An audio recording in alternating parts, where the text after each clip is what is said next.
في إطار التعاون المستمر مع وزارة الزراعة ولا سيما مديرية الإرشاد والتعليم الزراعي والتنمية الريفية. طبعا تم إطلاق المرحلة الأولى من موضوع إنه القرى التنموية. طبعا بالمرحلة هي في عنا اختيار القرى. في مرحلة محافظة قنيطرة إن شاء الله تم اعتماد قريتين، صيدا صيدا طبعا بالقطاع الجنوبي، مسحرة بالقطاع الشمالي أو الأوسط.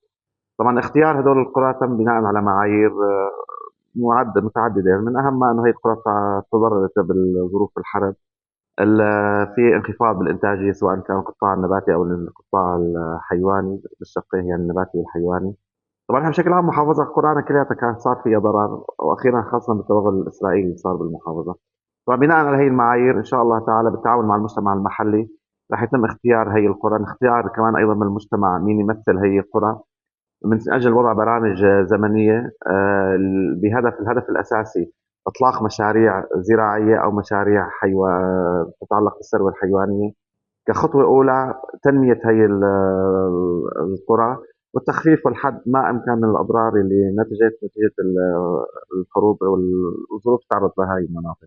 طبعا المجتمع المحلي شاركنا بعملية اختيار المشاريع اللي هن بدهم إياها، تقييم هي المشاريع بالخطوة اللاحقة، بهدف مثل ما حكينا إن الهدف النهائي الأساسي أو لهي المشروع هو إنه نحقق تنمية إن شاء الله كبداية بهي القريتين، وإن شاء الله كمشاريع مستقبلية باقي القرى الموجودة بالمحافظة.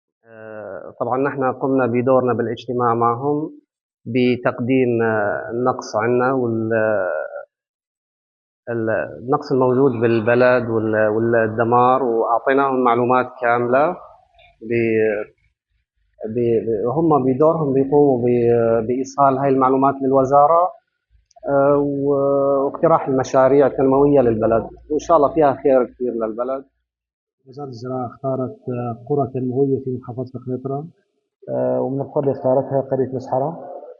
طبعا اختارت قرية مسحرة لعدة أسباب. أول شيء القرية فيها فجوة تنموية كبيرة نتيجة تعرضها لدمار كبير أثناء الثورة اللي قامت في سوريا.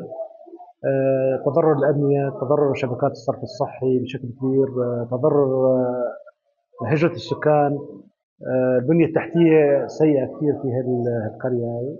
والواقع الزراعي كمان تضرر كثير كمان نتيجة وجود مسافر، وجود مخلفات الحرب.